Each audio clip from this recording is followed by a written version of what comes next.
Hey, what's going on, guys? It's G here, and I'm coming at you with a little bit of a different video today. In today's video, I'm going to be going over my at-home drum kit that I use for practicing and rehearsals, as well as doing my YouTube videos. And it's nothing special. In fact, it's probably one of the cheapest drum sets I've played. It is a Ludwig Accent kit, and the factory kit is a 5-piece, but I actually swapped out the snare from one of my signature snares that I have, and I added a 10-inch rod tom to the kit as well. And so I don't even know what kind of wood this drum set is made out of, to be realistic.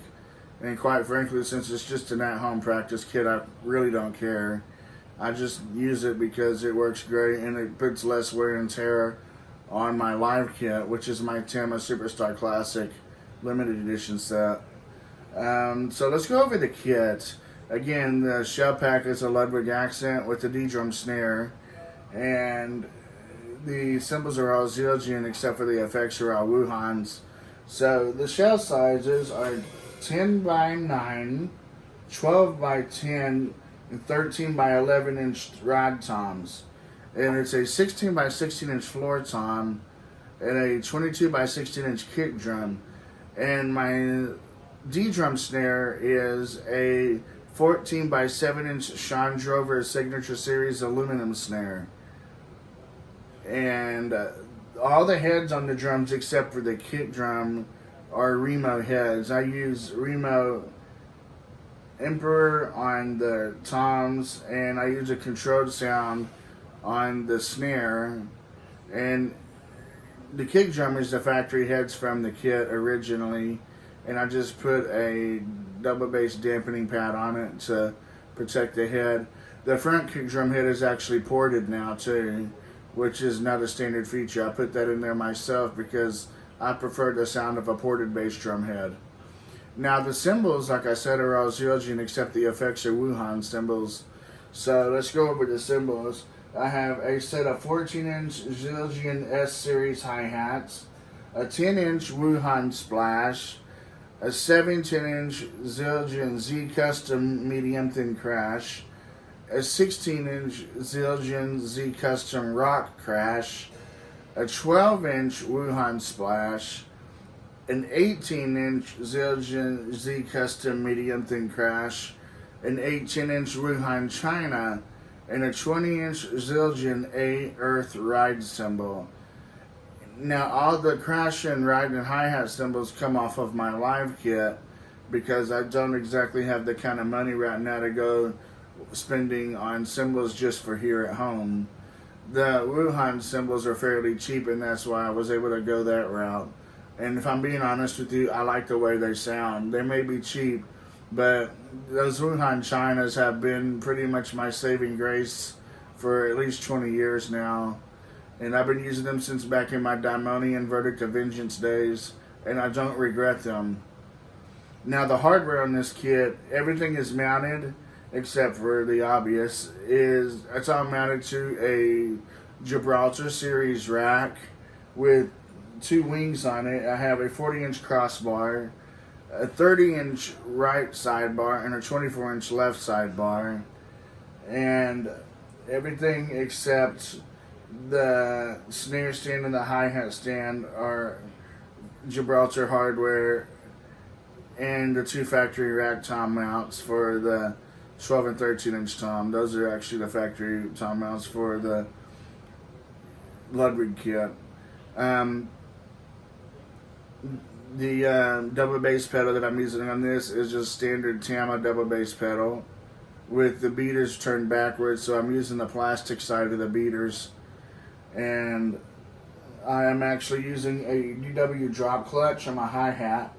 And last but not least, as far as the drums and percussion, I have a Latin percussion cowbell and jam block, as well as, and back here I have a Roland sampler pad which has all my one-shots on it, like 808 sub drop and hand claps and stuff like that. And that pretty much covers all the stuff that I bash. And I actually use ProMark Japanese white oak nylon tip 5B drumsticks. I prefer Japanese oak because they don't splinter like American hickory sticks do. They actually just kind of shave away, and I can definitely appreciate that because I will use a stick until it's broke. And by broke, I mean split in half down the middle, or a piece actually goes flying off, and who knows where it ends up, preferably not in someone's eye. Anyways, now the microphones that I use on this kit, that's a bit of a different story because some of the mics are extremely cheap and some of them are mediocre priced. And I actually cheaped out on the drum mics for two reasons. Number one, it's just a kit for here at home. I'm not going to go spending, hundreds of dollars on a microphone set that's probably never going to see the light of day. And other than that, I have Audix drum mics on my kick drum and my snare. My kick drum mic is an Audix D6, and my snare drum mic is an Audix i5. And the rest of the mics are actually Pio Pro mics. I bought the whole entire 7-piece mic set off of Amazon for $149. And it comes with 4 of these snare tom mics like this, and it comes with 2 overhead condensers.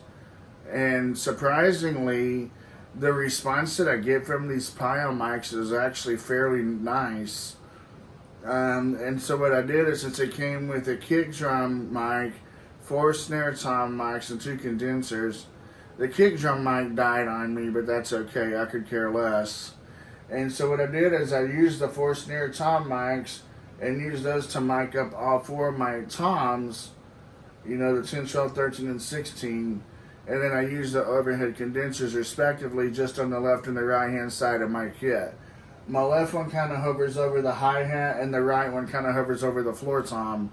But it's in such a position where it actually is pointed at the snare, and the snare is centered to the field of sound of the overhead mics.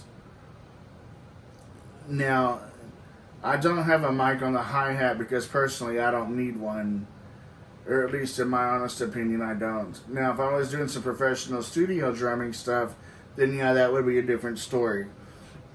Anyways, all these microphones, are all connected to my computer using a Behringer X-Air XR18 as an audio interface. Now, one thing I didn't mention is that my kick drum mic is actually mounted internally. Since the rod toms are mounted to the drum rack, I took a gooseneck and mounted it that mounts the rod toms to the kick drum, and it's angled downward and has a clip to mount my D6 internally inside the kick drum. And everything, like I said, routes back to my computer through an XR18. And through my computer, I have everything going into Reaper. Now, I actually have the choice of using my onboard mix that's going directly to my XR18, or I can do a preliminary mix in Reaper, or a post mix rather would be a better way to put it, sorry, after I record the covers. But I have a template set up that I can go either way. And honestly, I'm very surprised and impressed every time I hear my kit on these microphones, because as cheap as they are, the response that I get from them is great. My floor tom definitely has that low end to it that you really cannot mistake. And a lot of people mistake my 16-inch floor tom for an 18-inch floor tom because I tune my floor toms fairly low. In fact, some people would be surprised to know that I actually do have an 18-inch floor tom on my other kit, and it sounds like a 20-inch floor tom. But anyways, no, that's pretty much it as far as this kit is concerned. It takes a total of 8 channels to record the drums, and an additional 2 channels for the sampler. And so, I mean, realistically, that's not too bad. With my XR18 being able to accommodate 18 channels, I still have plenty of breathing room. And so when I do band rehearsals, everything goes into the XR18 and I map it out into Reaper to do all my recordings. So it works out great.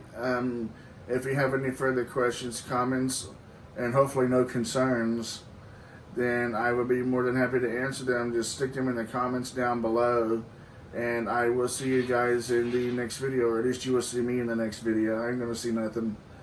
Alright guys, this is G signing out, saying peace. Thanks for watching.